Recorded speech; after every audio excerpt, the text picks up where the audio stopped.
Hey everyone, this is Ron at HILS America, and today I'm going to show you how to install this bearing upgrade kit for your barrel tuners on your HILS headless guitar.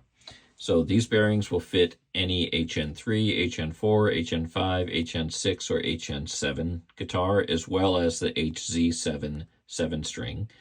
This particular kit will not fit the bass line, but we will be introducing the bearings for the bass line very soon, so keep an eye out for those, and the procedure will be exactly the same as what I'm going to show you here.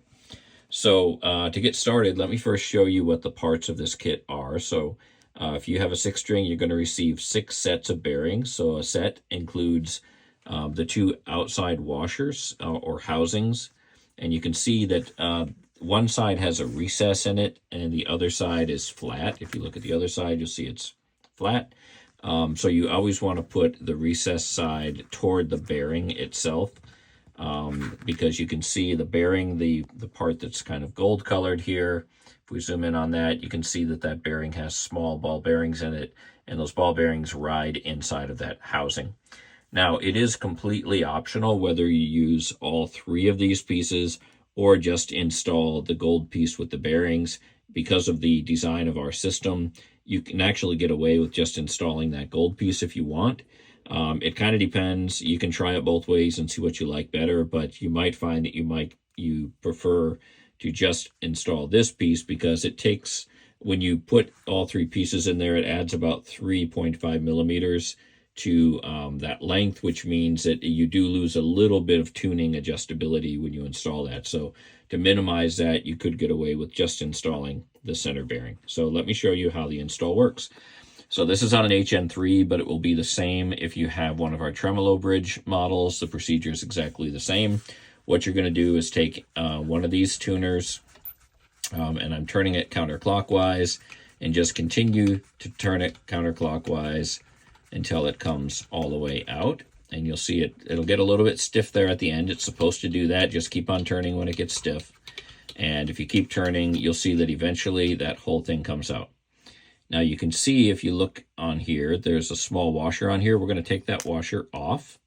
And over this shaft, we're going to install either just this ball bearing part or all 3 of these pieces. So let me show you how that works. Okay, if I'm going to install just the ball bearing portion, then I just simply push that over this threaded rod here, and I will reinstall it just like that. If, however, I want to use all 3 pieces, let me just pull that back off. Then I'm going to start by putting one of the washers on, again, making sure that the part that has the groove in it is going to face the bearing.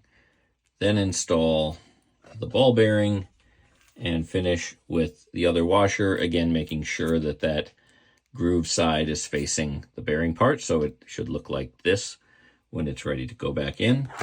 And then you just come back over here to the bridge. Now you may or may not need to use something to push that ball end carrier that this is screwing into back a little bit. In this case, it just lined right up, so I can just turn it clockwise all the way until it starts to snug up and starts to tune again, and then just tune it back up to pitch, and it's installed. And just repeat that process for all of your 6 or 7 strings.